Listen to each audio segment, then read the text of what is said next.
অখিল Talukdar member প্রার্থী, সে খুবই ভালো লোক। দলিরপাড় ইউনিয়নের 7 ননের এই তালামাকড়ায় সবাই ভোট দিয়ে জয়যুক্ত অখিল কাগারে করবেন সবাই মিলে আপনারা। অখিলদা নির্বাচন রয়েছে, তার মার্কা তালা মার্কা। এটা আমরা এলাকার যারা গরিব দুঃখিনী যারা এই বাসী আছি, তার তালা মার্কা, তাকে ভোট দিয়ে আমরা জয়যুক্ত করে আমাদের বুকের মাঝে তাকে আমরা দেখতে চাই। এই করেই আমার বক্তব্য শেষ করছি। জয় বাংলা, জয় বঙ্গবন্ধু। আমরা ভোট দিই, কিন্তু অখিল দাদা আমাদের খুবই ভালো মানুষ, আমাদের পাশে যেন সবসময় দাঁড়াতে পারে। এই তালামার্কায় আমরা ভোট দিয়ে তাকে জয়যুক্ত করব। মেম্বার পদপ্রার্থী অখিল তালুকদার, তালামার্কায় আমরা সাধারণ জনগণ তারে ভোট দেব।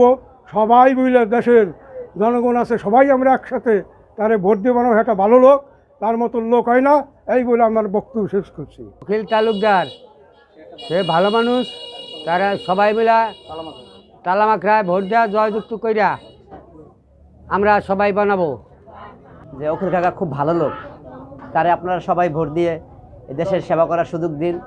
সে খুবই ভালো, আমার পক্ষে তো আমি জানি সব দিক দিয়ে ভালো। সে কাকার নির্বাচন আমি একে একে যে 2 টিম করতেছি, আপনারা সবাই তাকে ভোট দেবেন, আমি এই আশা করি। সবার কাছে দোয়া চাইছি।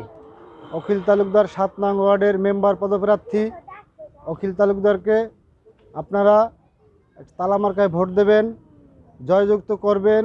আর অখিল তালুকদার করোনাকালীন সময় উত্তম তালুকদার, অখিল তালুকদার এরা মানুষের পাশে ছিল, অনেক সাহায্য করেছে, অনেক অসুবিধা দেখেছে।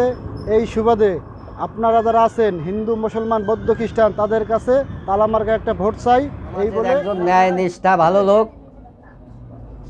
সেই হিসাবে অখিল তালুকদারকে তালামাকড়ায় ভোট দিয়া সকল জনগণ জয়যুক্ত কইরা সমাজে ন্যায় প্রতিষ্ঠা করার জন্য আমি সকল জনগণের কাছে বিশেষভাবে অনুরোধ করতেছি। 7 নং ওয়ার্ডের মেম্বার পদপ্রার্থী জনাব অখিল তালুকদারকে আমরা গ্রাম ঐক্যবদ্ধ হয়েছি। শান্তিপুর, জলিরপাড় ঐক্যবদ্ধ হয়েছি, তাকে আমরা ভোট দিয়ে জয়যুক্ত করব।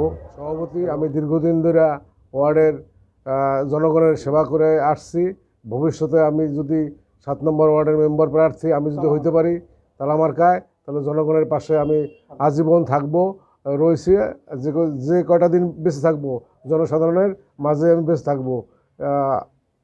আপনারা আমাকে তালামার্কায় ভোট দেবেন, এই বলে আমি আমার বক্তব্য শেষ করছি। জয় বাংলা, জয় বঙ্গবন্ধু।